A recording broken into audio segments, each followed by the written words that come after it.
मेरे प्रिय आत्मा,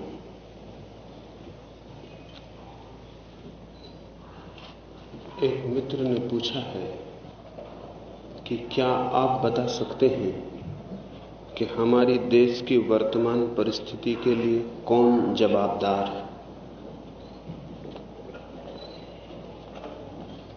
सदा से हम यही पूछते रहे हैं कि कौन जवाबदार है। इससे ऐसी भ्रांति पैदा होती है कि कोई और हमारे सिवाय जवाबदार होगा। इस देश की परिस्थिति के लिए हम जवाबदार हैं। ये बहुत ही क्लीब और नपुंसक विचार है कि सदा हम किसी और को जवाबदार ठहरा दें। जब तक हम दूसरों को जवाबदार ठहराते रहेंगे तब तक इस देश की परिस्थिति बदलेगी नहीं, क्योंकि दूसरे को जवाबदार ठहरा के हम मुक्त हो जाते हैं और बात वहीं के वहीं ठहर जाती है। हम ही जवाबदार हैं। यदि हम गुलाम थे तो हम कहते हैं कि किसी ने हमें गुलाम बना लिया और वो जवाबदार है, और हम ये कभी नहीं सोचते कि हम गुलाम बन गए इसलिए हम जवाबदार हैं। इस दुनिया में कोई भी किसी को गुलाम नहीं बना सकता अगर गुलाम स्वयं गुलाम बनने को तैयार नहीं है तो असंभव है। मैं मर सकता हूं, अगर मुझे गुलाम नहीं बनना है तो मैं कम से कम मर तो सकता ही हूं। लेकिन मैं जिंदगी को पसंद करता हूं, चाहे वो गुलामी की जिंदगी हो, तब फिर मुझे गुलाम बनाया जा सकता है। इस जगत में कोई भी आदमी उसके सहयोग के बिना गुलाम नहीं बनाया जा सकता। थोड़े से अंग्रेज इस मुल्क को 200 साल तक गुलाम बनाए रहे, और फिर भी हम कहते हैं कि जवाबदार वही थे कि उन्होंने हमको गुलाम बनाया, और हम 40 करोड़ लोग जवाबदार नहीं थे जो गुलाम बने रहे। इस भाषा में सोचना भी गुलाम मस्तिष्क का ही लक्षण है। वो गुलाम भी खुद नहीं बनता, गुलाम भी कोई और ही उसे बनाता है। फिर स्वतंत्र भी वो खुद नहीं हो सकता। हम हुए भी नहीं खुद स्वतंत्र, कोई और ही हमें स्वतंत्र भी कर गया। पूछना चाहिए हमारी स्वतंत्रता के लिए कौन जिम्मेवार है। हमें शक होगा, क्योंकि हम गुलामी के लिए भी जिम्मेवार नहीं थे तो स्वतंत्रता के लिए कैसे जिम्मेवार हो सकते। जब गुलामी दूसरे ने थोपी थी तो आजादी भी दूसरे ने थोप दी है, ऐसा मालूम पड़ता है। हम आजादी के नीचे भी मुक्त नहीं हुए हैं, दबे दबे हो गए। ऐसा लगता है आजादी का भी पत्थर छाती पे पड़ गया है, वो भी एक मुसीबत मालूम होती है। असल में सैकड़ों वर्षों से हमने जिम्मेदारी दूसरों पर डालना सीख ली। या तो भगवान पे छोड़ देंगे, भगवान बहुत ही दयनीय है, उस पर कोई भी जवाबदारी डाली जा सकती है। वो बेचारा बहुत ही परेशान होगा। जितनी जवाबदारियां हमने उस पर डाली हैं, अगर उसमें थोड़ी भी बुद्धि होगी तो अब तक उसने आत्महत्या कर ली होगी। सारी जवाबदारियां भगवान पर थोप देने में हम बड़े कुशल हैं। बीमारी हो, अकाल हो, महामारी हो, गरीबी हो, दीनता हो, दास्ता हो, सब हम भगवान पर थोप देंगे, भाग्य पर थोप देंगे, कर्मों के फलों पर थोप देंगे, लेकिन एक को हम हमेशा बचा जाएंगे, अपने को। हमारी कोई जिम्मेवारी नहीं। जीते हम हैं और जिम्मेदारी सब दूसरों की है। नहीं, इस भाषा में प्रश्न ही उठाना उचित नहीं है कि हमारी परिस्थिति के लिए कौन जिम्मेवार है। यह प्रश्न ही गलत इंगित देता है कि कोई जिम्मेवार होगा। हमारी परिस्थिति है तो हम ही जिम्मेवार होंगे, कौन जिम्मेवार होगा। अगर देश में गरीबी है तो मैं जिम्मेवार हूं, आप जिम्मेवार हैं। और अगर देश में बीमारी है तो मैं जिम्मेवार हूं, आप जिम्मेवार हैं। जिम्मेदारी दूसरे पर टाल देना बड़ा आसान है, सुलभ है, कन्वीनियंट है, सुविधापूर्ण है। झंझट मिट जाती, जिम्मेदारी किसी और की हो जाती, और हमें जैसे जीना है हम जीते चले जाते। रास्ते पे एक आदमी भीख मांग रहा है, हम पूछते हैं इसको भीख मंगवाने के लिए कौन जिम्मेवार है। फिर किसी एक आदमी का नाम ले देते हैं, कोई बिरला, कोई और करोड़पति, वो जिम्मेवार है। फिर हम अपने रास्ते पे चले गए, हम जिम्मेवार नहीं। बिरला के बिरला होने में भी हम जिम्मेवार हैं, और सड़क पर भीख मांगने वाले आदमी की भिखमंगेपन में भी हम जिम्मेवार हैं। और जब तक हम सीधी जिम्मेदारी अपने ऊपर न लेंगे तब तक भारत के पास अपना व्यक्तित्व नहीं हो सकता। हमें अपना व्यक्तित्व उपलब्ध हम तभी कर सकेंगे। ध्यान रहे, व्यक्तित्व आता है रिस्पॉन्सिबिलिटी से, दायित्व की स्वीकृति से व्यक्तित्व पैदा होता है। जो व्यक्ति जितना दायित्व स्वीकार कर लेता है उतने बड़े व्यक्तित्व का उसके भीतर जन्म होता है। जो सारी जिम्मेदारियां दूसरों पर छोड़ देता है उसकी आत्मा मरती चली जाती है। स्वतंत्रता सबसे बड़ा दायित्व है और इसलिए स्वतंत्रता बहुत घबराने वाली बात है। इसलिए 20 साल से हम बड़े बेचैन हैं। अंग्रेज थे तो हमें एक सुविधा थी, कुछ भी मुसीबत हो तो हम अंग्रेजों पर टाल देते थे। गोली चले जलियांवाले बाग में तो वो अंग्रेज चला रहा था, और 20 साल से गोली चल रही है, वो कौन चला रहा है? अंग्रेजों ने इतनी गोली कभी भी ना चलाई थी जितनी हमने 20 सालों में चलाई। अंग्रेज को इस मुल्क को गुलाम रखने के लिए इतनी गोली ना चलानी पड़ी जितनी हमें इस मुल्क को स्वतंत्र रखने के लिए चलानी पड़ रही। आश्चर्यजनक है। लेकिन अब हम किसको जिम्मेवार ठहराएं, इसलिए बड़ी बेचैनी होती है। अब किसको जिम्मेवार ठहराएं? अंग्रेज था तो मुल्क गरीब था क्योंकि अंग्रेज सोना लूट कर ले जा रहा था। जहाज भर भर के सोने यूरोप जा रहे थे तो हम गरीब थे। अब 20 साल से हमको कौन गरीब बनाए हुए? अब बड़ी मुश्किल हो गई, अब बड़ी बेचैनी। अब हम किस पे जिम्मेदारी डालें? बड़ी सुविधा थी गुलामी में कि सदा जिम्मेदारी किसी और की होती थी। अगर हम कमजोर थे, अगर वैज्ञानिक ना थे, अगर स्वस्थ ना थे तो कोई जिम्मेदार था। सदा जिम्मेदारी के लिए खूंटी थी जिसमें हम टांग देते थे सब और हम निश्चिंत सो जाते थे। आजाद हो जाने से बड़ी मुसीबत हो गई। अब सब जिम्मेदारी हमारी है। सच तो यह है कि सदा ही सब जिम्मेदारी हमारी थी। एक बार इस मुल्क को यह ठीक से समझ लेना होगा कि जो भी चारों तरफ हो रहा है हम सब उसमें साथी सहभागी। अगर मुल्क कुरूप है तो उसकी कुरूपता में मैं भागीदार हूं। अगर मुल्क में दंगा होता है तो उस दंगे में मैं भागीदार हूं। अगर अहमदाबाद में कोई किसी की छाती में छुरा भोंकता है तो मेरे सफेद चादर पर भी उसका खून का दाग है, क्योंकि मैं भी इस मुल्क में हूं और मैं जैसा मुल्क बना रहा हूं उस मुल्क में कोई किसी की छाती में छुरा भोंकना संभव बना पाता है। उसमें मैं भागीदार हूं, मैं बच नहीं सकता। और अगर मैं बचने की कोशिश करूंगा तो फिर ठीक है, बहुत आसान।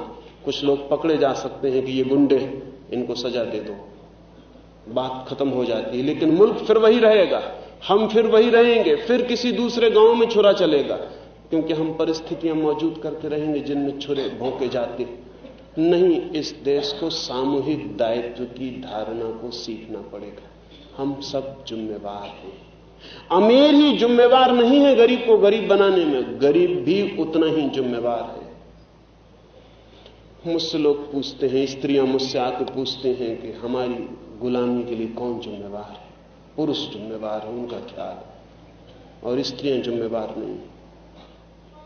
आधी स्त्रियां हैं पृथ्वी पर, आधी से थोड़ी ज्यादा ही होती हैं हमेशा, क्योंकि पुरुष तो कुछ युद्धों में मर जाते हैं, कहीं कहीं और मर जाते हैं, मरने की कई तरकीबें खोज लेते हैं। स्त्रियां थोड़ी ज्यादा ही पड़ जाती हैं। ऐसे भी लड़कियां पुरुष से बचने में ज्यादा शक्तिशाली, उनका रेसिस्टेंस ज्यादा है। इसलिए प्रकृति भी 116 लड़के पैदा करती और 100 लड़कियां पैदा करती, लेकिन शादी की उम्र होते होते तक 16 लड़के मर जाते हैं, 100 रह जाते हैं, और लड़कियां 100 की 100 रह जाती हैं। लड़के की ताकत कम है जिंदगी से लड़ने की, हालांकि ख्याल है पुरुष को कि हम बड़े ताकतवर, लेकिन रेसिस्टेंस कम। अगर बीमारी आए तो पुरुष जल्दी फंस जाएगा बीमारी के चक्कर में, स्त्री देर से फंसेगी। असल में स्त्री को प्रकृति ने मां बनने के लिए खड़ा किया है तो उसको बहुत झेलने की क्षमता होनी चाहिए। स्त्रियां आधे से ज्यादा हैं और गुलामी के लिए पुरुष जिम्मेवार है और वो खुद जिम्मेवार नहीं। तो अगर स्वतंत्रता पुरुष उनको देगा तो वो स्वतंत्र हो जाएंगे, लेकिन ध्यान रहे दी गई स्वतंत्रता दो कौड़ी की है, क्योंकि दी गई स्वतंत्रता कभी भी वापस ली जा सकती है। आज भी दुनिया में स्त्रियों को मुक्त करने के जो आंदोलन चलते हैं वो भी पुरुष चलाते हैं, वो उसकी बात भी पुरुषों को करनी पड़ती है। अजीब लड़ाई है, पुरुषों से पुरुषों को ही लड़ना पड़ता है। स्त्रियां देखती हैं कि पुरुष स्वतंत्र कर दें उन्हें, लेकिन दी गई स्वतंत्रता कितना कीमत रखती है। ली गई स्वतंत्रता का ही कोई मूल्य होता है। जो हम लेते हैं संघर्ष से उससे शक्ति आती है। लेकिन वो तो हम तभी लेंगे जब जिम्मेवार हम अपने को समझें। अगर दुनिया की स्त्रियां ये समझ लें कि हम जिम्मेवार हैं अपनी गुलामी के लिए, तो उन्हें कोई गुलाम नहीं रख सकता है। अगर हम अपने दायित्व को समझ लें तो हमारा परिवर्तन अभी शुरू हो जाता है। तो वो जो मित्र मुझसे पूछते हैं उनसे मैं कहना चाहता हूं, हम जिम्मेवार हैं, हम जवाबदार हैं, हम रिस्पॉन्सिबल हैं। हम इकट्ठे, किसी एक तरफ इशारा नहीं किया जा सकता। जिंदगी सामूहिक है, जिंदगी सहजीवन है। हम साथ इकट्ठे खड़े हैं। दुख में, पीड़ा में, गुलामी में, सुख में, आनंद में हम सब सहभागी हैं। इसलिए जिम्मेदारी कहीं और खोजने अगर हम गए तो वो जिम्मेदारी से बचने का रास्ता है, बचने से बदलाहट नहीं होती। हमें स्वीकार करना ही होगा, हम ही जिम्मेवार हैं। और ये स्वीकृति क्रांति शुरू कर देती है, क्योंकि जब मुझे लगता है कि मैं जिम्मेवार हूं तो फिर मेरे हाथ उस सहयोग से पीछे हटने लगते हैं जो देश में बुराई लाता हो। जब मुझे लगता है कि मैं जिम्मेवार हूं तब मैं पीछे हटने लगता हूं। कम से कम अपने सहयोग को तो अलग कर लूं, कम से कम मैं तो इस भांति जीऊं कि मैं इस देश को बदलने के लिए कुछ छोटा सा रास्ता बना सकूं। और अगर एक एक आदमी जिम्मेदारी समझे तो ये देश बदल सकता है। ये अब तक नहीं बदला क्योंकि जिम्मेदारी सदा दूसरे की थी। एक दूसरे मित्र ने पूछा है कि इंदिरा गांधी आदि नेता समाजवाद लाने में सफल नहीं हो सकेंगे, ऐसा आप क्यों कहते हैं? कहने का कारण है, अगर किसी बच्चे को बूढ़ा बनाना हो तो भी जवानी से गुजारना जरूरी होगा। जिंदगी स्टेजेस में चलती है, जिंदगी में छलांगे नहीं। बचपन से कोई आदमी छलांग लगा के बूढ़ा नहीं हो सकता, जवानी से गुजरना पड़ेगा। समाजवाद आसमान से नहीं उतरता, समाजवाद पूंजीवाद का अंतिम फल है। पूंजीवाद परिपक्व हो तो ही समाजवाद आ सकता है, और पूंजीवाद पका हुआ ना हो तो समाजवाद नहीं आ सकता। और अगर लाने की कोशिश की गई तो समाजवाद तो आएगा ही नहीं, पूंजीवाद तक लाना मुश्किल हो जाएगा और देश की स्थिति सामंतवादी रह जाएगी, पूंजीवाद से भी पिछड़ी अवस्था रह जाएगी। आज हम पूंजीवाद से भी पीछे की अवस्था में हैं, हम पूंजीवाद की अवस्था में भी नहीं हैं। इसलिए मैं कहता हूं कि अभी समाजवाद की बातें प्रीमैच्योर है, अप्रौढ़ है। समाजवाद का लक्ष्य ठीक है, समाजवाद लाना है, यह भी ठीक है, लाना ही पड़ेगा, लाना ही चाहिए। लेकिन देश पूंजीवाद की प्रक्रिया से न गुजरे तो समाजवाद ऊपर से थोपा गया होगा, जैसे प्लास्टिक के फूल लगा दिए जाएं। असली फूल के लिए जड़ें चाहिए, बीज चाहिए, पौधा चाहिए। अगर कोई हमसे कहे कि प्लास्टिक के फूल में क्या हर्ज है, तो मैं नहीं कहता कि कोई हर्ज है, लेकिन प्लास्टिक का फूल ठीक समझा जाए तो फूल है ही नहीं। हम समाजवाद को ऊपर से थोप सकते हैं, जबकि मुल्क की आत्मा अभी पूंजीवादी भी नहीं हो पाई। एक दूसरे मित्र ने पूछा है कि आप पूंजीवाद की भी बात करते हैं, समाजवाद की भी, आप बड़ी विरोधी बातें करते हैं। उन मित्र को अंदाज नहीं है कि पूंजीवाद और समाजवाद में विरोध नहीं, पूंजीवाद की ही विकसित अवस्था समाजवाद है। जवानी में, बुढ़ापे में विरोध दिखाई पड़ सकता है। बूढ़ा कह सकता है कि बड़ा दुख है कि अब मैं जवान न रहा, लेकिन उसकी जवानी ही उसको बुढ़ापे तक लाई है। बुढ़ापे और जवानी में विरोध नहीं है, बुढ़ापा जवानी की ही विकसित अवस्था है। कच्चे फल में और पके फल में विरोध नहीं है, पका फल कच्चे फल की अवस्था है। हालांकि दोनों में बुनियादी फर्क है। कच्चा फल कभी गिर नहीं सकता, पका फल वृक्ष से गिर जाएगा, लेकिन कच्चा फल ही पके फल के लिए रास्ता बनता है। यह ख्याल में मत लें कि पूंजीवाद और समाजवाद में विरोध है। पूंजीवाद और समाजवाद दुश्मन नहीं है, पूंजीवाद की ही प्रक्रिया का परिणाम समाजवाद है। असल में पूंजीवाद ही समाज को उस स्थिति में लाता है जहां समाजवाद संभव हो सके, और इसलिए समाजवाद जब आएगा तो हमें पूंजीवाद को धन्यवाद ही देना पड़ेगा, उसके बिना कभी समाजवाद नहीं आ सकता है। लेकिन हम जिंदगी को सदा दो हिस्सों में तोड़ के देखने के आदी हैं। हम विरोध में ही सोचते हैं, हम सब चीजों को विरोध में तोड़ लेते हैं कि यह विरोध है, लेकिन विरोध कहां है? अगर पूंजीवाद पूंजी पैदा करेगा तो ही पूंजी का वितरण हो सकता है। पूंजीवाद के पहले समाजवाद दुनिया में क्यों ना आ सका? मार्क्स के पहले बुद्धिमान लोग पैदा ना हुए थे? कोई बुद्ध में कम बुद्धिमानी थी कि महावीर में, कि कन्फ्यूशियस में, कि क्राइस्ट में? लेकिन किसी को समाजवाद का ख्याल ना आया। उसका कारण था कि पूंजीवाद ही ना आया हो तो समाजवाद का ख्याल पैदा ही नहीं हो सकता।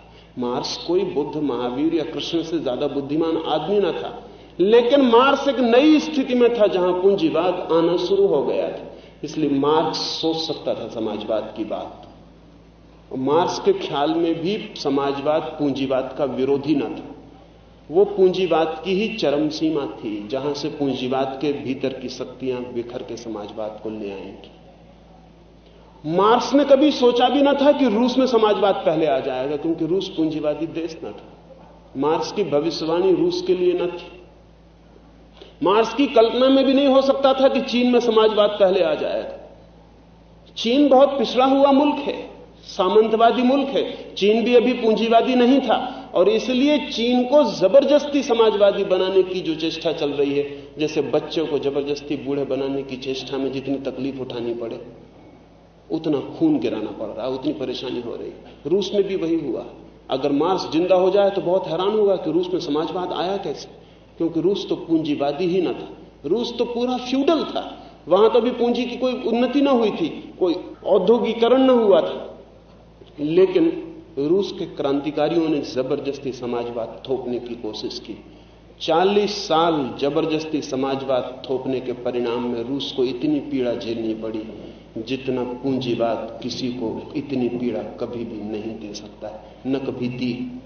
इतनी कंडेंस्ड वायलेंस, इतनी सघन पीड़ा से रूस को गुजरना पड़ा।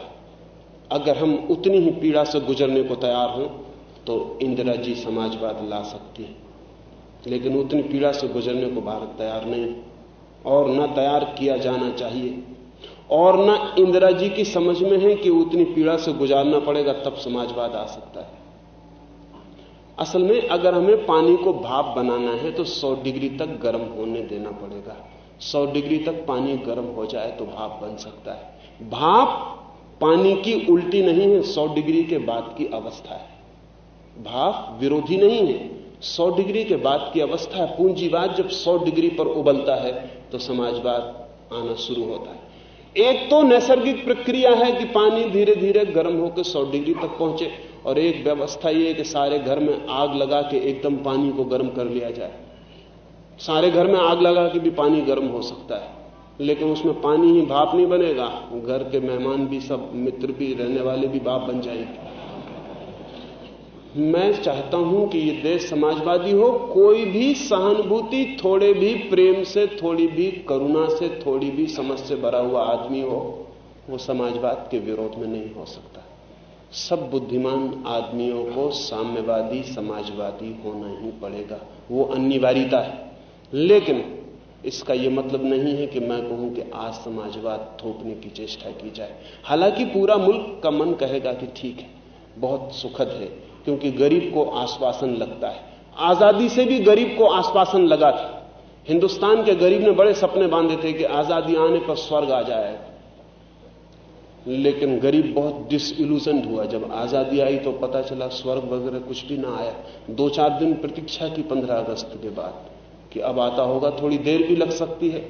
हिंदुस्तान में सभी चीजें समय के थोड़े देर से आती हैं, लेट हो जाए गाड़ी से आज स्वर्ग की।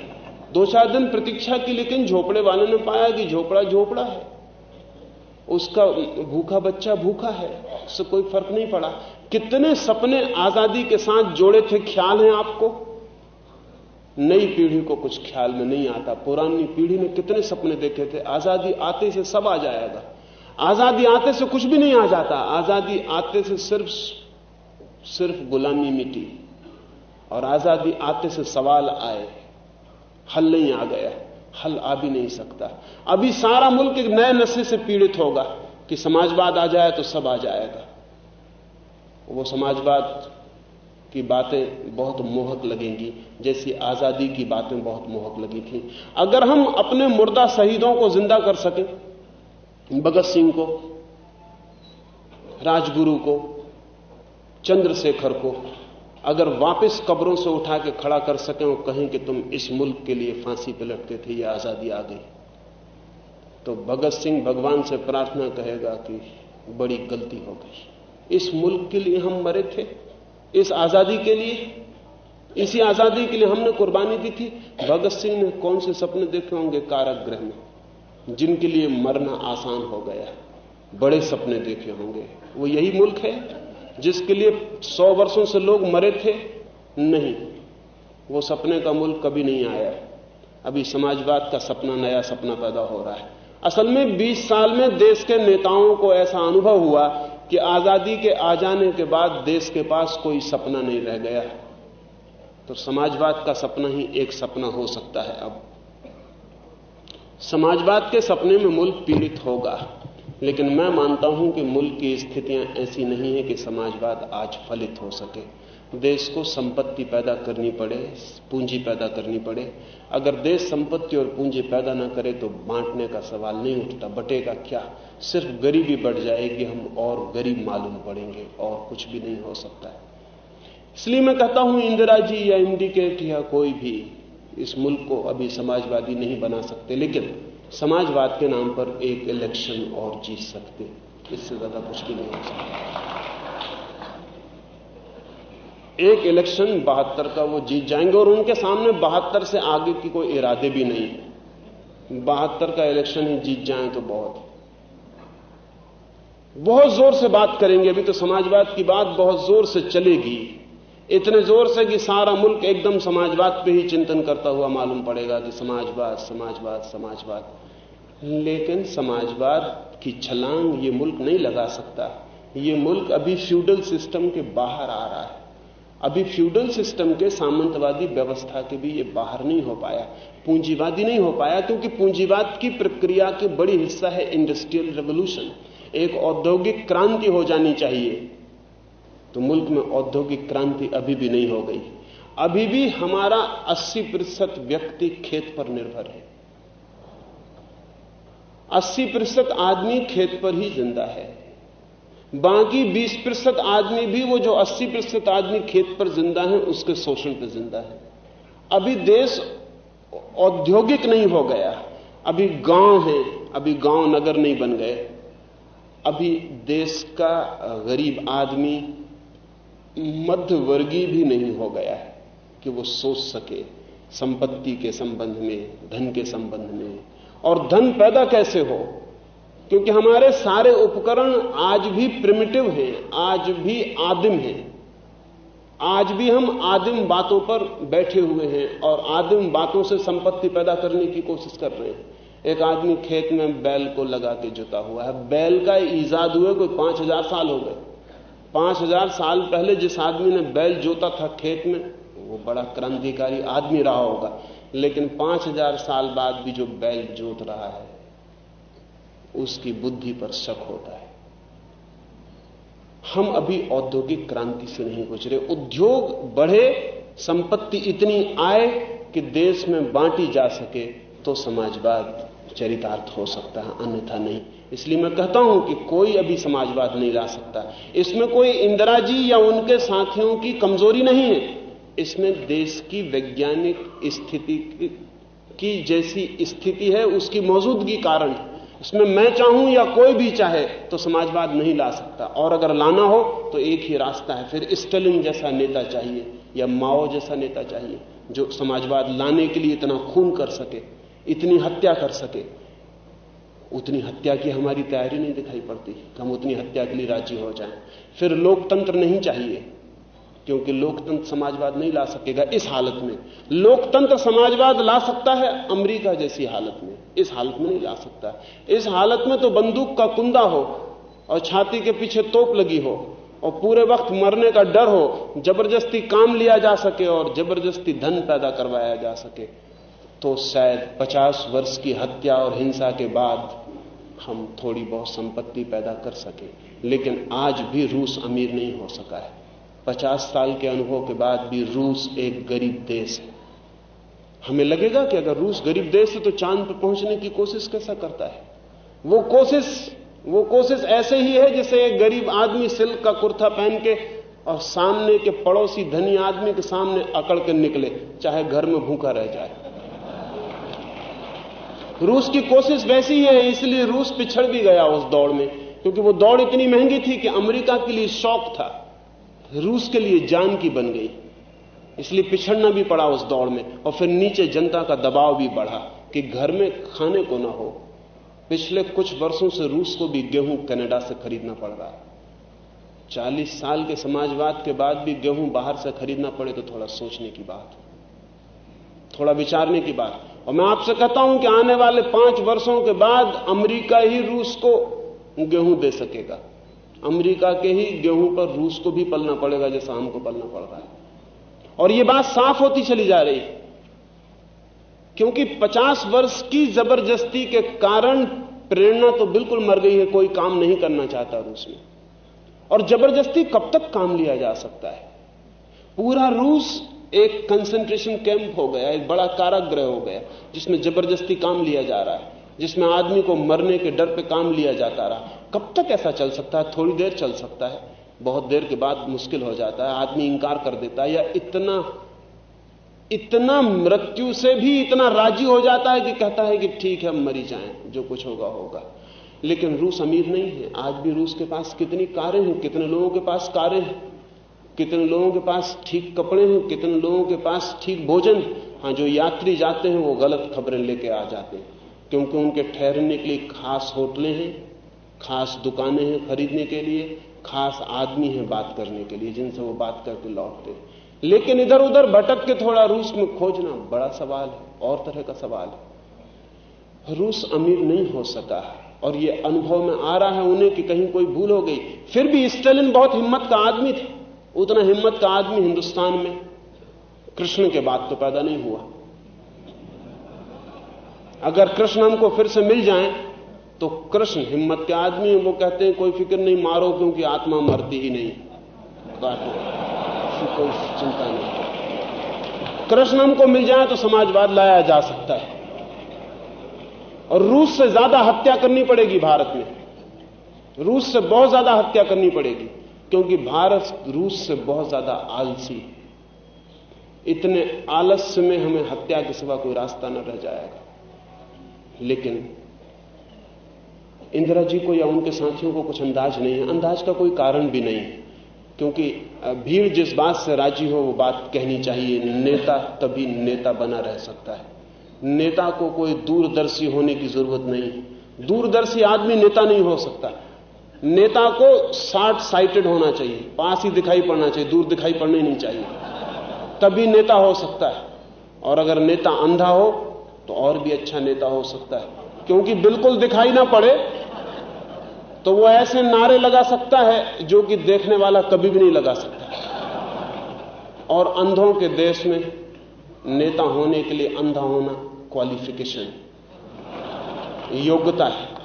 तो मैं कहता हूं कि नहीं इंदिरा जी, न कोई और अभी समाजवाद ला सकता। समाजवाद आएगा, लेकिन 50 साल मुल्क को औद्योगिकरण से गुजारना जरूरी है। 50 साल मुल्क को पूंजीवाद की ठीक ठीक तीव्रतम अवस्था पानी जरूरी है। 50 साल बाद समाजवाद की बातें अर्थपूर्ण हो सकती हैं। लाना तो पड़ेगा ही। पूंजी की व्यवस्था संक्रमण की व्यवस्था है, अंतिम फल तो समाजवाद होना ही चाहिए, लेकिन पूंजीवाद भी लाना पड़ेगा।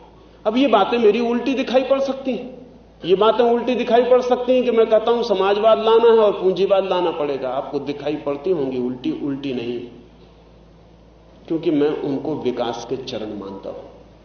लेकिन हम कैसे ला पाएंगे पूंजीवाद? गांधी जी ने इस देश को जो विचार दिया है वो सामंतवादी है, वो पूंजीवाद तक नहीं लाता, पूंजीवाद से नीचे गिराता है, क्योंकि सब व्यवस्थाएं उपकरणों पर निर्भर होती हैं। चरखा सामंतवादी व्यवस्था का उपकरण, चरखे के द्वारा इतना ही पैदा हो सकता है कि किसी तरह अधपेट भरा आदमी सो सके, इससे ज्यादा पैदा नहीं हो सकता। चरखे के द्वारा पूंजी अतिरिक्त पैदा नहीं हो सकती। हाथ के द्वारा खेत में काम करने से कोई बहुत पूंजी पैदा नहीं हो सकती। हाथ से कपड़ा बुनने से पूंजी पैदा नहीं हो सकती। ये सामंतवादी उपकरण है, इनके द्वारा राम राज्य लाया जा सकता है, समाजवाद नहीं लाया जा सकता। राम राज्य का मतलब है बहुत पीछे लौट जाना। 3000 साल पीछे लौट जाना। गांधी जी इतने डरे हुए थे पूंजीवाद से कि वे सामंतवाद की बात करने लगे। पीछे लौट चलो, पीछे लौट जाओ। बड़े उद्योग का उन्हें बड़ा खतरा लगा, तो छोटे उद्योग रखो जिससे ज्यादा संपत्ति ही पैदा ना होगी तो खतरा ना होगा। पीछे लौट चलो। इतना कम सामंतवादी व्यवस्था में आदमी एक अर्थ में बड़ा अच्छा आदमी था। अच्छा इसलिए था कि उसके पास बुरे होने की ताकत भी न थी। आखिर बुरे होने के लिए भी ताकत चाहिए। पर मेरा मानना है कि जो आदमी बुरा नहीं हो सकता उसकी अच्छाई का कोई मतलब नहीं। एक बीमार आदमी अगर सड़क पर जाके उपद्रव न करता हो और एक बीमार बच्चा अगर बाप की चुपचाप आज्ञा मान लेता हो तो शुभ नहीं है। उस बच्चे की आज्ञा का कोई अर्थ है जो चाहे आज्ञा तोड़ना तो तोड़ सके। उस आदमी के अच्छे होने का प्रयोजन है जो चाहे बुरा होना तो हो सके। सामंतवाद ने इतनी दीनहीन व्यवस्था दी थी आदमी को कि बुरे होने तक का उपाय न था, तो आदमी अच्छा था। तो गांधी जी को लगता है कि उन्हीं अच्छे दिनों में वापस लौट चले। वो दिन अच्छे ना थे, सिर्फ रुग्ण कमजोर दिन थे। अच्छे दिन आगे आ सकते हैं। अच्छे दिनों की संभावना आगे है, पीछे नहीं। अगर गांधी जी का विचार मान के हम चलते हैं तो पूंजीवाद भी त्वरित नहीं हो पाएगा। पूंजीवाद भी धीमा गति पकड़ लेगा, और पूंजीवाद जितना धीमा होगा समाजवाद का नक्शा उतना ही दूर मानना चाहिए। पूंजीवाद में त्वरा, स्पीड लाने की जरूरत है। औद्योगिकरण में स्पीड लाने की जरूरत है। चरखे से वो स्पीड में बाधा पड़ रही है, वो चरखा हटना चाहिए बीच से। तो 50 साल में औद्योगिकरण हो सकता है देश का। मशीन लाई जा सकती है, मशीन से उत्पादन बढ़ाया जा सकता है, केंद्रित संपत्ति पैदा हो सकती है, तो समाजवाद भी संभव है। गांधी जी को अगर हम केंद्र पर रख के चलते हैं तो देश पूंजीवादी ही नहीं हो पाएगा, समाजवादी होने की तो बात तो बहुत दूर है। इसीलिए गांधी जी को सारी दुनिया में वे सारे लोग जो समाजवाद से डरे हुए हैं आदर दे रहे हैं। उनका कुल कारण इतना ही है कि गांधी ही दुनिया को समाजवाद से बचा सकते हैं। बिरला नहीं बचा सकते, बिरला तो समाजवाद में ले ही जाएंगे। दुनिया का कोई पूंजीपति समाजवाद से दुनिया को नहीं बचा सकता। अमेरिका के पूंजीपति दुनिया को समाजवाद से नहीं बचा सकते। सब पूंजीवादी मिलकर जो कर रहे हैं उसका अंतिम परिणाम समाजवाद ही होगा। लेकिन गांधी जी बचा सकते हैं क्योंकि वो पूंजीवाद से पीछे की व्यवस्था में लौटने की बात कर। जितना तीव्र और इंटेंस होगा उतनी जल्दी समाजवाद का सपना पूरा हो सकता है। लेकिन हमारा चिंतन बहुत अजीब है। एक तरफ हम समाजवाद की बात भी करेंगे, दूसरी तरफ गांधी जी का जयकार भी करते रहेंगे। ये दोनों में विरोध है, क्योंकि गांधी जी का समस्त चिंतन सामंतवादी प्रक्रिया में ले जाएगा। वो पूंजीवाद के पहले की व्यवस्था है, पूंजीवाद के बाद की व्यवस्था नहीं है। मैं पूंजीवाद का विरोधी नहीं हूं इस अर्थों में कि पूंजीवाद समाजवाद में ले जाने वाला है। मैं पूंजीवाद का विरोधी हूं इस अर्थों में कि पूंजीवाद पर ही नहीं रुक जाना है, समाजवाद तक पहुंचना है। मैं समाजवाद का पक्षपाती हूं क्योंकि समाजवाद के बिना जगत से गरीबी और दुख और दारिद्र्य नहीं मिट सकता। लेकिन मैं पूंजीवाद का समर्थन करता हूं क्योंकि पूंजीवाद की पूर्ण विकास के बिना समाजवाद नहीं आ सकता। इनको सोचना पड़ेगा, ये विरोधी बातें नहीं है, ये विरोधी दिखाई पड़ सकती हैं। एक और मित्र ने पूछा है कि आप कहते हैं अमेरिका जैसी समृद्धि देश में लानी, तो अमेरिका में तो मानसिक अशांति बढ़ी है, व्यभिचार बढ़ा है, आचरण का पतन हुआ है, चारित्र नीचे गया है। हमारे देश का चरित्र और आचरण तो बहुत ऊंचा है। ये थोड़ा सोचना पड़ेगा। ये हमारे देश के चरित्र और आचरण के संबंध में बहुत विचार करने की जरूरत है। 3 बातें उन्होंने कही हैं, वो विचार करनी चाहिए। पहली बात तो ये कि आम ख्याल ये है और ठीक है कि अमेरिका में मानसिक अशांति बढ़ी है। लेकिन मानसिक अशांति आपको पता है कब बढ़ती है? मानसिक अशांति तब बढ़ती है जब शरीर की सब जरूरतें पूरी हो जाती हैं, उसके पहले नहीं बढ़ती। जानवरों में मानसिक अशांति नहीं होती, लेकिन इसलिए हम जानवर होना पसंद न करेंगे। आदिवासियों में मानसिक अशांति नहीं होती, लेकिन हम आदिवासी होना पसंद ना करेंगे। असल में मानसिक अशांति होती तब है जब शरीर की सब जरूरतें पैदा हो जाती, तब मन की मांग शुरू होती। अब जो आदमी भूखा बैठा है, खाना नहीं है, कपड़ा नहीं है, मकान नहीं है, उसको मानसिक अशांति नहीं हो सकती। उसकी शारीरिक अशांति इतनी बड़ी है कि मानसिक अशांति का उपाय नहीं है। जब शारीरिक अशांति मिटती है तो मानसिक अशांति शुरू होती। मानसिक अशांति एक अर्थ में विकास है, और जब मन की भी सब जरूरतें पूरी हो जाती हैं तो आत्मिक अशांति शुरू होती है, वो और बड़ा विकास है। आत्मिक अशांति तीसरी बात है। बुद्ध और महावीर आत्मिक रूप से अशांत थे, मानसिक रूप से नहीं। बुद्ध और महावीर की शरीर की जरूरतें पूरी थी, मन की भी जरूरतें पूरी थी। मन की हमारी जरूरतें पूरी नहीं है, अमेरिका की भी जरूरतें पूरी नहीं है। तो बुद्ध और महावीर ने एक नई अशांति अनुभव की, मानसिक नहीं, आध्यात्मिक। एक स्पिरिचुअल अनरेस्ट पैदा हो गया। अब बुद्ध को जितने भी उस देश में सुंदर स्त्रियां हो सकती थी, उनके पिता ने सब उनके महल में इकट्ठी कर दी। अब मानसिक अशांति का उपाय न रहा। मानसिक अशांति अब क्या करे? सब स्त्रियां जो चाही जा सकती थी मिल गई। सुंदरतम मकान मिला, सुंदरतम निवास मिला, सब सुविधा मिली, शरीर की सब जरूरतें पूरी हो गई। संगीत मिला, साहित्य मिला, चित्रकला मिली, नृत्य मिला, सब मिल गया। शरीर और मन की सब जरूरतें पूरी हो गई। तो बुद्ध को एक नई अशांति ने पकड़ा, जो स्पिरिचुअल अनरेस्ट, कि हमको परमात्मा पाना है, हमको सत्य पाना है, हम बिना सत्य पाए नहीं रह सकते। तो क्या आप कहेंगे कि बुद्ध की हालत अच्छी नहीं है? ध्यान रहे, अशांतियों के भी तल हैं। शारीरिक अशांति निकृष्टतम अशांति है, मानसिक अशांति उससे ऊंची अशांति है, आध्यात्मिक अशांति और भी ऊंची अशांति है। और ध्यान रहे, जिस तल पर हम अशांत होंगे उसी तल पर शांत हो सकते हैं। जिस तल पर हम अशांत भी नहीं हुए उस तल पर हम शांत कैसे होंगे? भारत मानसिक रूप से अशांत होने में अभी समर्थ नहीं। अभी शारीरिक तल पर अशांति है, अभी पेट भूखा है, शरीर के तल पर अशांति है। तो हम सोचते हैं कि शायद हम मानसिक रूप से शांत हैं। आप गलती में। मानसिक रूप से शांत होने के लेवल तक भी हम अभी नहीं पहुंचे, इसलिए हम शांत मालूम पड़ रहे हैं। हमारी शांति वास्तविक नहीं है, हमारी शांति बिल्कुल झूठी है, क्योंकि हम अशांत ही नहीं हुए जिस तल पर, उस पर हम शांत कैसे हो जाएंगे? अमेरिका शरीर के तल पर शांत हुआ है, तो मन के तल पर अशांत हुआ है। ये मनुष्य के एवोल्यूशन का दूसरा कदम। बेचैनी है, तकलीफ है, लेकिन ध्यान रहे, जब वे मानसिक रूप पे अशांत हुए हैं तो वे मानसिक शांति की तलाश में लग गए। बहुत जल्द वे सारे उपाय खोज लेंगे जिनसे मन में शांत हो जाएं। तब एक नई अशांति अमेरिका में शुरू होगी जो आध्यात्मिक होगी। वे ईश्वर, सत्य और निर्वाण और मोक्ष की खोज से बेचैन हो जाएंगे। तब क्या हम कहेंगे कि वो लोग आध्यात्मिक रूप से अशांत हो गए, उनसे तो हम बेहतर? नहीं, मैं आपसे कहता हूं वे हमसे बेहतर हैं, क्योंकि हमसे ऊंचे तल पर अशांत हैं, तो ऊंचे तल पर शांत भी हो सकते हैं। इसको नियम मानता हूं मैं कि जिस तल पर हम अशांत होंगे उसी तल पर शांत हो सकते हैं, लेकिन तल के नीचे हैं हम शरीर के तल पर अशांत हैं। मेरे पास लोग आते हैं, वे पहले आते हैं कि हमें ध्यान सीखना है, बहुत अशांति है।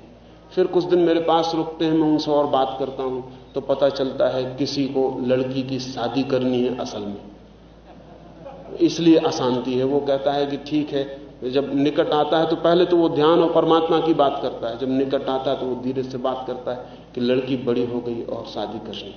किसी के लड़के को नौकरी नहीं मिल रही, वो बेकार है। किसी को बीमारी है जो ठीक नहीं हो रही, किसी के घर में इतनी अव्यवस्था है कि कोई उपाय नहीं रह गया। उससे वो कह रहे हैं कि हम मानसिक रूप से अशांत हैं। खोजने आते हैं ध्यान, लेकिन बहुत जल्दी पता चलता है कि उनको अगर धन मिल जाए तो ध्यान से ज्यादा कीमती सिद्ध होगा। धर्म की बात करते आते हैं, भगवान के मंदिर की तरफ आते हैं, लेकिन भगवान से भी हाथ जोड़ के पता है क्या मांगते हैं वो? अगर हम आदमी जो मंदिर में हाथ जोड़े खड़े हैं उनको ऊपर से देख के लौट आए तो हम समझेंगे कि बड़े धार्मिक आदमी। हो सकता है वे भीतर कह रहे हों कि मेरा जिससे प्रेम है उसी से विवाह करवा दिया जाए, नौकरी नहीं मिल रही है नौकरी दिलवा दी जाए, रिटायरमेंट हुआ जा रहा है और 2-4 साल नौकरी चल जाए तो अच्छा। शादी नहीं हो रही बच्चे की तो बच्चे की शादी हो जाए, बीमारी है बीमारी दूर हो जाए। एक आदमी मेरे पास आया और उसने कहा कि मुझे भगवान पे पक्का विश्वास आ गया है, क्योंकि मैंने प्रार्थना की थी कि मुझे नौकरी मिल जाए और मुझे नौकरी मिल गई। मैंने कहा सस्ता विश्वास है, आगे अब इसका फिर से दोबारा परीक्षा मत करना भगवान की, नहीं तो गड़बड़ हो जाए। उसने कहा क्या मतलब आपका? मैंने कहा कि अब भूल चूक से किसी तरह मिल गई है नौकरी तो ठीक है, अब तुम विश्वास ही रखना, अब आगे परीक्षा मत करना, नहीं तो भगवान हर परीक्षा में सही ना निकलेगा। अब ये जो आदमी है इसकी शारीरिक तकलीफ है। हमारी इस देश में तकलीफ शारीरिक है, मानसिक नहीं। लेकिन हमारे देश के साधु संत समझाते हैं लोगों को, देखो अमेरिका में कितनी मानसिक अशांति है। उनको पता नहीं कि अमेरिका में मानसिक अशांति हमसे विकसित होने के कारण है, वो अविकसित अवस्था नहीं, वो हमसे विकसित अवस्था है। असल में जीवन में ऊंची अशांतियां पैदा होनी शुरू होती हैं। एक जंगली आदमी है, उसको अगर संगीत सुनने को न मिले तो कोई अशांति ना होगी। उसे अगर कालिदास और शेक्सपियर पढ़ने को न मिले तो कोई अशांति ना होगी। वो मजे से अपने जंगल में जो कर रहा है करता रहेगा। उसे कभी ख्याल ही ना आएगा कि शेक्सपियर को पढ़ने का भी एक आनंद है और मोज़ार्ट को सुनने का भी एक आनंद है और पिकासो के चित्रों को देखने का भी एक आनंद है। लेकिन जिस आदमी ने पिकासो के चित्रों में आनंद लिया, उस आदमी को पिकासो के चित्र देखने को न मिले तो अशांति शुरू हो जाएगी। और जिसने वीणा के रस में डुबकी ली, उसे अगर वीणा सुनने को न मिले तो अशांति शुरू हो जाएगी। अशांतियों के तल हैं। जितना आदमी विकसित होता है ऊंची अशांतियां पकड़ती हैं। सौभाग्यशाली हैं वे जिनके नीचे की अशांतियां शांत हो गई और ऊंची अशांतियों ने जिन्हें पकड़ लिया है। क्यों? क्योंकि वे ऊपर की अशांतियां उन्हें ऊपर की शांतियों की खोज में ले जाएंगी। अमेरिका खोज पर निकल पड़ा है। आज अमेरिका में सारा गहरे से गहरा चिंतन इस बात का है कि मन शांत कैसे हो सके। ध्यान रहे उनका, अगर मन शांत होगा तो हम और उनमें जमीन आसमान का फर्क होगा। आज वे इस चिंता में पड़े हैं कि क्या एलएसडी से मन शांत हो सकेगा, कोई केमिकल तरकीब खोजी जा सकती है, कोई ध्यान का रास्ता हो सकता है, कोई मेडिटेशन हो सकती है, कोई उपाय हो सकता है जिससे मन शांत हो सके। 25-30 वर्षों में वे मन की शांति के उपायों में भी दीक्षित हो जाएंगे। वे मन के विज्ञान को भी खोज लेंगे और हम यहां बैठ के प्रशंसा कर अनुभव करते रहेंगे, आत्म प्रशंसा, कि हम बड़े शांत हैं, वे बड़े अशांत हैं। उन्हीं मित्र ने पूछा है कि वहां आत्महत्या बढ़ गई। ध्यान रहे, आत्महत्या मनुष्य के बौद्धिक विकास के साथ बढ़ती है। जितना मानसिक रूप से बौद्धिक रूप से अविकसित आदमी होगा उतनी आत्महत्या नहीं करता। आदिवासी आत्महत्या नहीं करते। जितनी जंगली कौम होगी, जितनी गहरे जंगल में रहती होगी, जितनी प्राचीन होगी, आत्महत्या नहीं करेगी। क्योंकि आत्महत्या करने के लिए बड़ा आत्मवान व्यक्तित्व चाहिए। पहली तो बात यह है कि इतना बोध चाहिए कि जीवन व्यर्थ है तो मैं अपने को समाप्त कर लूं। यह बोध साधारण बोध नहीं। आदिवासी दूसरे की हत्या कर सकता है। अगर जीवन गड़बड़ है तो दूसरे की हत्या कर दो, लेकिन अगर जीवन मुझे व्यर्थ मालूम पड़े तो मैं अपने को समाप्त कर दूं। इसके लिए बड़े आत्मबल की जरूरत है। जैसे जैसे बुद्धि विकसित होती है आत्महत्या बढ़ेगी, लेकिन इसका मतलब यह नहीं है कि आत्महत्या कोई गौरव की चीज है। और बुद्धि विकसित होगी तो आत्महत्या के बाद आत्म साधना शुरू होती है। सिर्फ वे ही सभ्यताएं जो आत्महत्या करने की स्थिति में पहुंचती हैं, आत्म साधना की स्थिति में संलग्न होती हैं। आत्महत्या यह कहती है कि कुछ बदलना पड़ेगा, मिटाना पड़ेगा। सबसे पहला ख्याल यही आता है कि अपने शरीर को मिटा दो। अगर जिंदगी ठीक नहीं, आनंद नहीं देती, रस नहीं देती तो शरीर को मिटा दो। लेकिन धीरे धीरे यह भी ख्याल आएगा कि शरीर को मिटाने से भी क्या होगा। तो शायद यह भी ख्याल आएगा कि अपनी आत्मा को बदल डालो, मिटा डालो, अहंकार को, आत्मा को बदल डालो तो शायद जिंदगी बदल जाए। असल में जो व्यक्ति आत्महत्या करने की स्थिति में पहुंचता है, वहां से दो रास्ते निकलते हैं, एक आत्महत्या का, एक आत्म साधना का। पहले आत्महत्या की जाएगी, धीरे धीरे आत्म साधना में रुचि बढ़ेगी, क्योंकि आत्महत्या बहुत लंबी देर तक खींची नहीं जा सकती। अमेरिका में आत्महत्याएं बढ़ी हैं और मैं आपसे कहता हूं आने वाले 50 वर्षों में आत्म साधनाएं बढ़ेंगी, क्योंकि आत्महत्या स्थायी चीज नहीं हो सकती, वो संक्रमण की बात है। उन मित्र ने पूछा है कि वहां व्यभिचार बढ़ा है, आचरणहीनता आई है। ये सवाल बहुत ज्यादा जटिल है। पहली तो बात यह है कि अमेरिका जैसे मुल्क में पहली दफा आंकड़े उपलब्ध हुए, हमारे मुल्क में आंकड़े नहीं। आंकड़े न होने से हमें बड़ी सुविधा है।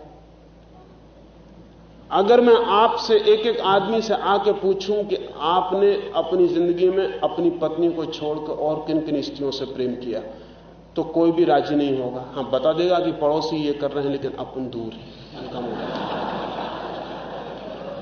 लेकिन अमेरिका में अगर पूछने जाते हैं तो लोग बता देंगे कि मैंने अपनी पत्नी को छोड़ के 3 स्त्रियों से मेरे संबंध थे। वो नाम गिना देंगे, हिसाब लिखा देंगे। तो अमेरिका के पास आंकड़े हैं इस बात के आज कि कौन आदमी एक जिंदगी में कितनी स्त्रियों से संबंध जोड़ता है, कौन आदमी विवाह के पहले संबंध जोड़ता है, कौन आदमी विवाह के भीतर भी संबंध जोड़ता है। इस सबके आंकड़े हैं। उन आंकड़ों की वजह से यहां के साधु संत बड़े प्रसन्न होते। वो आंकड़े उठा लेते और वो कहते हैं कि देखो अमेरिका में ये हो रहा है। 40% लड़कियां कहती हैं कि हमने विवाह के पहले संभोग का अनुभव किया है। हद हो गया व्यभिचार का। लेकिन आंकड़ों की कमी, तथ्यों की कमी नहीं है। असल में आंकड़े भी सभ्यता के विकास के साथ ही उपलब्ध होते हैं। अमेरिका का व्यक्ति आज इतना समर्थ है कि बेफिक्र है, निश्चिंत है, वो सच बात कह सकता है। हम सच बात कहने में भी समर्थ नहीं। व्यभिचार उतना ही है, लेकिन पर्दे के पीछे है, वो पर्दे के बाहर नहीं। वो पीछे पीछे सरकता है, पीछे सरकता है। आंकड़े नहीं मिलते तो आंकड़े न मिलने की वजह से हम बड़े निश्चिंत होते हैं। आंकड़े बहुत नई घटना है। स्टैटिस्टिक्स की साइंस बहुत नई चीज है। अगर हम पता लगाने जाएं कि आज से 1000 साल पहले हिंदुस्तान में कितनी वेश्याएं थीं, तो कोई पता नहीं लग सकता। इसका मतलब यह नहीं है कि वेश्याएं नहीं थीं। अगर हम आज भी पता लगाने जाएं कि हिंदुस्तान में कितने लोगों ने जिंदगी में मैस्टरबेशन, हस्तमैथुन किया है, तो आंकड़े नहीं मिल सकते।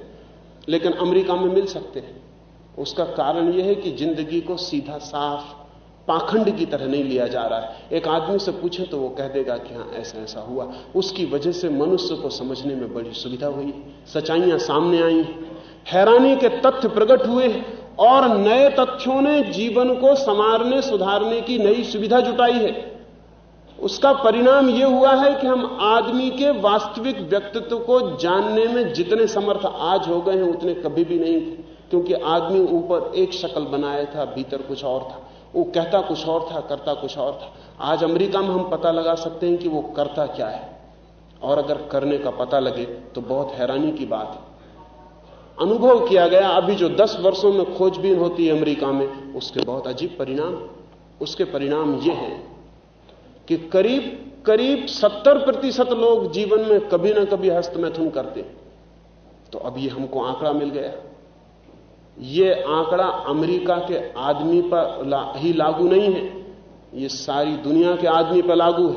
और जैसे जैसे आदमी विकसित होगा, सारी दुनिया में ये आंकड़े कमोबेश 2-4-10% के फर्क से मिलने शुरू हो जाएंगे। लेकिन अभी हमारे पास आंकड़े नहीं। आंकड़े तो दूर है, हस्तमैथुन की पब्लिक रूप से चर्चा करनी मुश्किल है, आंकड़ा तो बहुत मुश्किल है। और अगर हम किसी से पूछने जाएंगे तो वो डंडा उठा लेगा कि आप पागल हो गए, मैं ऐसा काम करूंगा। या आप किसी और से पूछिए, ऐसा कहीं कोई नहीं करता। हम जिंदगी को उसकी सच्चाई, उसकी नेकेडनेस में, नग्नता में स्वीकार करने को राजी नहीं। अगर हम किसी पत्नी से पूछें कि तुझे कभी कोई और पुरुष सुंदर मालूम पड़ता है, वो कहता आप कैसी बातें करते, अगले जन्म में भी इसी पति को पाने की प्रार्थना कर रही हूं। कभी कोई पुरुष मुझे सुंदर मालूम पड़ते नहीं, मेरे पति से ज्यादा सुंदर कोई है ही नहीं। अब यह असंभव है बात, यह बिल्कुल असंभव है। और पुरुष भी सुंदर हैं, और सड़क पर वे दिखाई पड़ते हैं तो सुंदर मालूम भी पड़ेंगे, ये बिल्कुल स्वाभाविक है। इसमें न कुछ पाप है, न कोई आचरणहीनता है। पति ने कोई सुंदर होने का ठेका नहीं ले लिया है, और न पत्नी ने सुंदर होने का ठेका ले लिया है। लेकिन दूसरे की पत्नी से अगर मैं कहूं कि आप बहुत सुंदर हैं, तो झगड़ा हो सकता है। हालांकि झगड़ा होना नहीं चाहिए, मैं सिर्फ एप्रिसिएशन कर रहा हूं, मुझे धन्यवाद मिलना चाहिए। आपके बगीचे में आऊं और कहूं कि आपका गुलाब का फूल बहुत सुंदर है, तो झगड़ा नहीं करते आप। और आपसे कहूं कि आपकी लड़की बहुत सुंदर है, तो झगड़ा शुरू हो जाए। अगर गुलाब के फूल से आप प्रसन्न हुए थे तो लड़की के सौंदर्य की चर्चा सुन के आपको और भी प्रसन्न होना चाहिए था। सौंदर्य सहज तथ्य है जीवन का, लेकिन हमने उसे स्वीकार नहीं किया है। हमारी अस्वीकृति हमारा आचरण बनी हुई है और हम सोचते हैं कि हम बहुत आचरणवान हैं। मैं इधर साधु सन्यासियों से निरंतर मिलता हूं, मैं बहुत हैरान हुआ। एक आंकड़ा मेरी नजर में आना शुरू हुआ कि मैं मुश्किल में पड़ गया। जब साधु सन्यासी मुझे मिलते हैं और मुल्क में हजारों लोगों से मेरा संबंध है, तो वो मुझसे सबके सामने आत्मा परमात्मा की बातें करते हैं। फिर वो कहते हैं कुछ एकांत में बातें करनी है साधना के संबंध में। फिर वे एकांत में मिलते हैं तो सिवाय सेक्स के उनका कोई प्रॉब्लम नहीं होता। वो कहते हैं कि हम बड़ी मुश्किल में पड़े। अभी 6-7 दिन पहले एक साधु मुझे मिलने आया और उन्होंने मुझसे कहा कि मैं मुश्किल में पड़ा हुआ हूं। ब्रह्मचर्य के लिए जो भी नियम कहे गए सबका पालन करता हूं, लेकिन ब्रह्मचर्य सत्ता नहीं। स्त्री को देखता नहीं हूं, आंखें झुका के चलता हूं, लेकिन सपने में स्त्रियां आ जाती। अब दिन भर तो किसी तरह संभाल लेता हूं, लेकिन सपने में मैं क्या करूं, मेरे बस के बाहर। इधर ये नहीं खाता हूं, ये नहीं खाता हूं, ये नहीं खाता हूं, कम खाता हूं, सब है, लेकिन स्वप्न दोष बंद नहीं होते। अब एक साधु ये कहेगा, लेकिन ये सबके सामने वो स्वीकार करने को राजी नहीं। मैंने कहा तुम इसे सबके सामने कहो, ताकि लोगों को पता चल सके कि साधु की क्या मुसीबत है, ताकि और लोग साधु ना बन जाए। लेकिन वो ये कहने को राजी नहीं होगा। सबके सामने वो ब्रह्म की बातें करेगा और सबके सामने समझाएगा कि ब्रह्मचर्य महान आनंद है, और वो किस कष्ट में और किस नरक में पड़ा है ये वो भीतर अनुभव करेगा। उन सन्यासी ने मुझसे कहा कि आप ठीक कहते हैं, लेकिन अगर मैं ये सबके सामने कहूं तो उससे कुछ भी सिद्ध ना होगा। सिर्फ इतना ही सिद्ध होगा कि ब्रह्मचर्य तो ठीक है, मैं गड़बड़ हूं, और कुछ सिद्ध ना होगा। मैं इस झंझट में क्यों पड़ूं? जब कोई दूसरा नहीं पड़ रहा है तो मैं क्यों झंझट? अभी लोग मेरे पैर छूते हैं, नमस्कार करते हैं, आदर करते हैं, सब मेरा आदर खो जाएगा, सब सम्मान खो जाएगा। सम्मान और आदर के डर से सत्य खो रहा है, खोता रहा है। इस देश को अपने व्यक्तित्व के संबंध में सत्य खोजना पड़ेगा। तो मैं आपसे कहना चाहता हूं, दुनिया में न कोई आचरणहीन है, न कोई आचरणवान है। मनुष्य करीब करीब एक जैसा है, सारी पृथ्वी पर एक जैसा है। थोड़े बहुत फर्क हैं, हवाओं की वजह से, गर्मी और ठंड की वजह से। वो फर्क आदमी के फर्क नहीं है, क्लाइमेटिक फर्क है, लेकिन आदमी सारी दुनिया में एक जैसा है। आदमी में कोई बुनियादी फर्क नहीं है। और इस भ्रम में पड़ने की कोई जरूरत नहीं कि हम कुछ ज्यादा चरित्रवान हैं और कोई दूसरा कम चरित्रवान है। फिर हमारी चरित्र की अपनी व्याख्याएं। अगर हिंदुस्तान में किसी के संबंध में कह दिया जाए कि वह आदमी चरित्रहीन है, तो आप समझते हैं क्या समझेंगे? आप फौरन समझेंगे कि कुछ सेक्स के मामले की गड़बड़। अगर किसी के बाबत कह दिया जाए कि फलां आदमी चरित्रहीन है, तो हमें यही ख्याल आएगा कि उसके यौन संबंधों की कोई गड़बड़ है। हमें कभी ख्याल ना आएगा कि वो आदमी झूठ बोलता होगा। हमें कभी ख्याल ना आएगा कि वो आदमी वचन के लिए प्रतिबद्ध नहीं रहता है। हमें कभी ख्याल ना आएगा कि वो आदमी आचरण की और कोई भूलें करता होगा। हमें फौरन सेक्स का ख्याल आएगा। चरित्रहीन का मतलब ही हमारे मन में यह है कि कुछ ना कुछ उसके सेक्सुअल संबंधों में कोई गड़बड़ है। लेकिन दूसरी कौमें चरित्रहीन का दूसरा मतलब लेती हैं, और इसलिए उन्होंने कई अर्थों में आचरण को सुधारा है। कई अर्थों में आचरण को सुधारा है। आज अगर इंग्लैंड या अमेरिका में चौरस्ते पर अखबार रख दिया जाए तो लोग पैसा डाल जाते हैं, पेटी में अपना अखबार ले जाते हैं। अगर हमारे यहां रखा जाए तो अखबार भी ले जाएंगे, पेटी भी ले जाएंगे, तो कोई पता नहीं चलेगा, दूसरे आदमी को सवाल ही नहीं उठेगा, दूसरे आदमी को कोई कठिनाई ही ना आएगी, पहला आदमी ही निपटा देगा।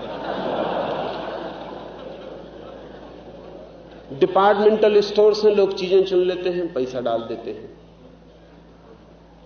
ये एक तरह का आचरण है जो अर्थ रखता है। अगर कोई किसी को वचन देता है तो पूरी करने की कोशिश करता है। यहां इतनी कह देना काफी है कि भूल गए, बात खत्म हो गई। इसमें कुछ आचरणहीनता नहीं। एक आदमी मुझसे कह जाए कि 5 बजे आएंगे, वो 9 बजे रात आ रहा है, शाम 5 बजे का आया हुआ।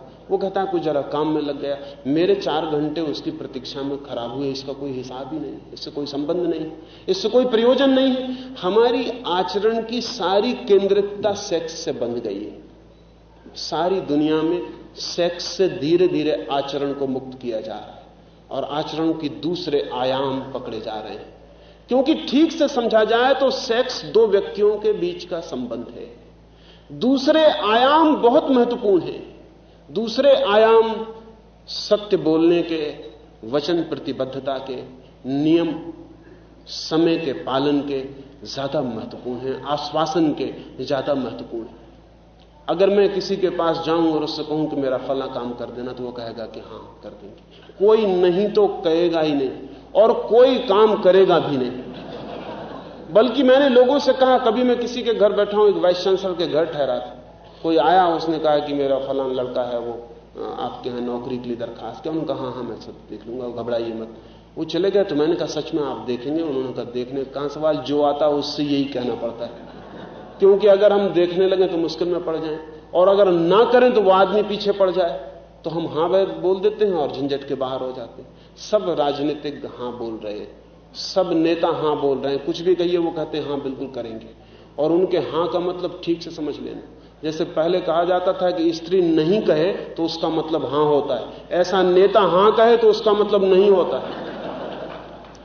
हमारे आचरण के और आयाम हैं, उनका हमें ख्याल नहीं। हमने सेक्स पर उसे केंद्रित किया है। सच बात तो यह है कि जो कौम सेक्स पर आचरण को केंद्रित करती है वो एक अर्थ में आचरणहीन है।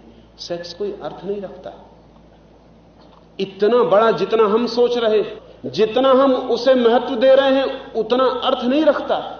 जिंदगी के और तथ्यों में एक तथ्य वो भी है, और उसके संबंध में ऑब्सेस्ड होने की जरूरत नहीं है कि हम उसी को सोचते रहें और दिन रात उसी की फिक्र रखें और दूसरों की खिड़कियों में से झांक के देखते रहें कि कहां क्या हो रहा है, कहीं आचरणहीनता तो नहीं हो रही। सब एक दूसरे की तलाश में लगे हुए कि कहीं कोई आचरणहीनता तो नहीं हो रही। ये पूरी बात आचरणहीनता की है। मेरे एक मित्र हैं, डॉक्टर हैं, दिल्ली में सरदार हैं, वो गए हुए थे लंदन एक मेडिकल कॉन्फ्रेंस में भाग लेने। मैं उनसे बात कर रहा था, लौट कर वो कहने लगे कि आपकी बात ठीक लगती, मैं बड़ी मुश्किल में पड़ गया। एक बड़े पार्क में कोई 500 डॉक्टरों की कॉन्फ्रेंस थी, तो हम कुछ मिलने जुलने और कुछ खाने पीने के लिए इकट्ठे हुए। 500 लोग हैं पार्क में, डॉक्टर आपस में बातें कर रहे हैं। ये मेरे सरदार मित्र भी वहां हैं, वो बड़े बेचैन हैं। बाकी सारे लोग बातों में लगे हैं, वो बात में नहीं है, वो किसी दूसरी खोज में लग गए। एक लड़का और एक लड़की एक बेंच पर पार्क में एक दूसरे के गले में हाथ डाले, आंख बंद किए बैठे। वो बड़े बेचैन हुए जा रहे हैं कि बड़ी आचरणहीनता हो रही। अब आपको इस आचरणहीनता से क्या लेना देना? आप अपना आचरण संभाल रहे हैं, इतनी काफी कृपा है।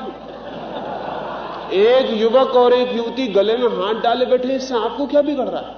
और उनका गले में हाथ डाले बैठना, उनका आंख बंद करके बैठना एक पवित्र क्षण भी हो सकता है, प्रेयरफुल भी हो सकता है, प्रेमपूर्ण भी हो सकता है। और सच तो यह है कि जब दो व्यक्ति प्रेम में एक दूसरे के निकट होते हैं, तब इतनी पवित्रता जन्मती है जितनी पवित्रता और कभी नहीं जन्मती। मगर उनको कहां फुर्सत है, वो तो परेशान हुए जा रहे हैं। उन्होंने बगल के डॉक्टर से कहा कि ये क्या आचरणहीनता हो रही पब्लिक पार्क में। उस डॉक्टर ने कहा आपको क्या मतलब? और मैं हैरान हूं कि आप बार बार वहीं क्यों देख रहे हैं, और आप ज्यादा वहां मत देखिए, नहीं तो पुलिस वाला आके आपको उठा के ले जा सकता है। क्या अशिष्ट व्यवहार कर रहे हैं आप? वो उन दो व्यक्तियों की बात है, वो उनकी जिंदगी की बात है, ये उनका लेना देना, उससे आपको क्या प्रयोजन? वो आपको कहां बाधा डाल रहे हैं? वो बेचारे आंख बंद किए चुपचाप न मालूम किस काव्य में खो गए हैं। आप क्यों उपद्रव बीच में बन रहे हैं? आपसे क्या लेना देना है? नहीं, उन्होंने कहा कि मेरे बर्दाश्त के बाहर है, पब्लिक पार्क में ऐसी आचरणहीनता हो रही। अब वो हमारी बुद्धि है, हम इसको आचरणहीनता कहें। किसको आचरणहीनता कहें? ये डॉक्टर आचरणहीन है या एक युवक और युवती का एक दूसरे के पास बैठना आचरणहीन है? अगर एक युवक और युवती का प्रेम करना आचरणहीन है, तो ये पृथ्वी ज्यादा दिन नहीं चल सकती, फिर तो ये डूबेगी, फिर इसका बचने का उपाय नहीं। और ये पृथ्वी डूबेगी तो डॉक्टर भी नहीं बच सकता, ये भी जाएगा इसमें।